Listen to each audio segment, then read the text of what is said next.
নোয়াখালীতে রোজার মাস উপলক্ষে সুলভ মূল্যে ডিম, দুধ এবং গরুর মাংস বিক্রি শুরু হয়েছে। মঙ্গলবার বেলা 11:30 থেকে নোয়াখালী ইউনিয়ন পরিষদ কার্যালয়ে এই কার্যক্রম শুরু করা হয়।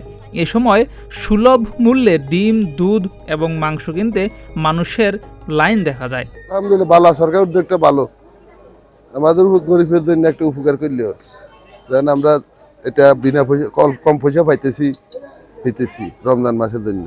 জানা যায়, সদর উপজেলা প্রাণী সম্পদ দপ্তরের আয়োজনে মাসব্যাপী এই ব্যবস্থা চালু থাকবে।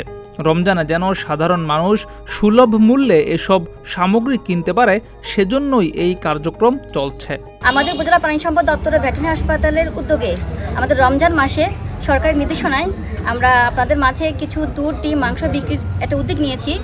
আমাদের জেলা প্রাণী সম্পদ কর্মকর্তা মহোদয়ের সার্বিক নির্দেশনায়, সার্বিক সহযোগিতায় 6 নম্বর ইউনিয়ন পরিষদের চেয়ারম্যানের তত্ত্বাবধানে এখানে 1 ডজন ডিম 105 টাকা, দুধ প্রতি লিটার 80 টাকা, গরুর মাংস প্রতি কেজি 700 টাকায় বিক্রি করা হচ্ছে। অল্প দামে এসব খাদ্য সামগ্রী পেয়ে সাধারণ মানুষ সন্তোষ প্রকাশ করেছেন। সেই সঙ্গে আগামীতেও আরও খাদ্য সামগ্রী বাড়ানোর দাবি তাদের। এটা যদি আমরা সারা পাই, অনেকেই আমাকে আজকে এখানে মাইকিং করছে, জেলা থেকে অনেক বড় বড় লোকের আমার ফোন করতেছে, স্যার শহরে কবে করবেন? শহরে করলে এত ছোট আকারে করা যাবে না, বড় আকারে করবো আমরা যদি পারি। আমরা চেষ্টা করতেছি আসলে প্রান্তিক পর্যায়ে কিছু দেওয়ার জন্য। রমজানে অল্প দামে পণ্য পেয়ে খুশি সাধারণ মানুষ।